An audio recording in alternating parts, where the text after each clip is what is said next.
What I noticed in your complaint, Mr. Shackleton, is that you claimed your dad purchased his golf cart in 2014. Yes. And in 2022, the battery started to go bad. So that's about 8 years. It's a long time, yes. So at some point, your dad became ill, wasn't able to drive the golf cart, so it was just sitting in the garage. How long was it sitting in the garage for? Okay, so he went to Wisconsin for 6 months because that's where he lived and his family's there. And it was like in August he came back, and that's from Wisconsin, and that's when the cart was done around that time because he kept telling my dad that the batteries were back ordered, and when my dad got back, it still wasn't finished because he was still waiting for the correct charger.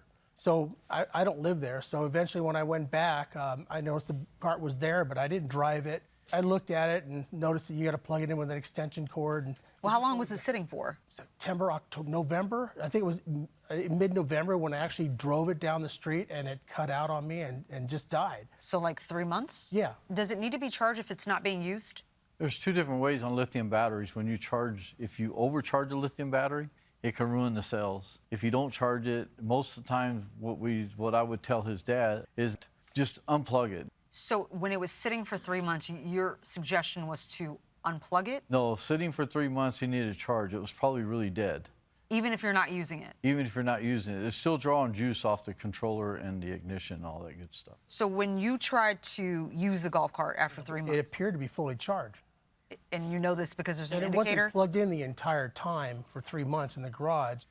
I don't know if it was plugged in when he delivered it. It wasn't plugged in when I checked it in November, but it seemed to, be fully charged. You were able to get it started, and it went out? As you drive down the street, maybe a quarter mile, and then it would just stop and lose all power. There was nothing there. So what did you do next? I started to push it back, and then it would come back.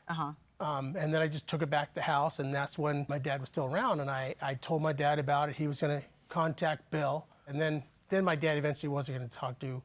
He got sick, so he wasn't talking to anybody. And you tried to, at some point, reconnect with the defendant to ask him to take a look at this golf cart because you wanted to move I started from... my correspondence with him via texts and phone calls in November. I think the first text was November. To have him look at it. To have him look at it and find out what the problem is. When he eventually just never came around to looking at the cart, you had someone else come and look at it? Yeah, so I had to move everything out of the house because, I'm the trustee and I quickly sold everything and I had to move it. It was on a Friday. I told him, can you look at the cart because I'm going to have to move it this following Monday.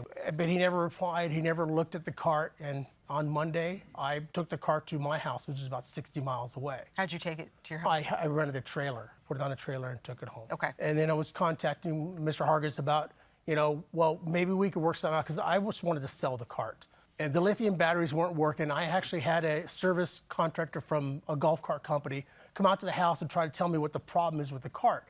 And he did the same thing. He drove it down the street, but he put a voltage tester on the batteries and it was running at 48 volts.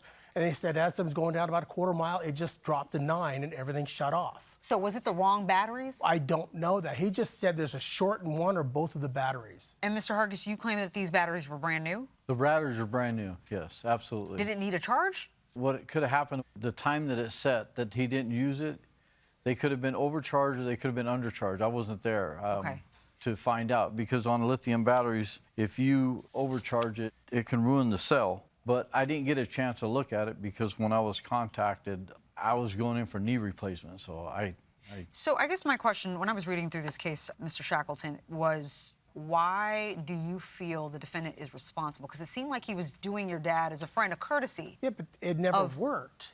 The golf cart didn't work. When I drove it, it died. I can't sell it if it doesn't. But that was 3 months after he had replaced the cart with these lithium batteries. So you don't know whether it was working when he I don't know if it was working when he brought it back to the house because my dad never drove the cart. He got sick. So what makes you think he's responsible for whatever? Because they were new batteries. I've never heard an issue with lithium batteries like that before. And these seemed charged when I drove the cart around, except they would just short out. I think their batteries are bad, but he didn't check that or he didn't notice that when he delivered the cart. So I just asked him to make it right, either replace the batteries or in this case, I think he charged my father about $2,700 to put these batteries in his cart. All I wanted was the cost of $800 for the 6 8-volt batteries. Oh, you charged his dad? His dad had to pay for the batteries, yes. But as far as you putting it in? No, I didn't charge him no labor putting it in.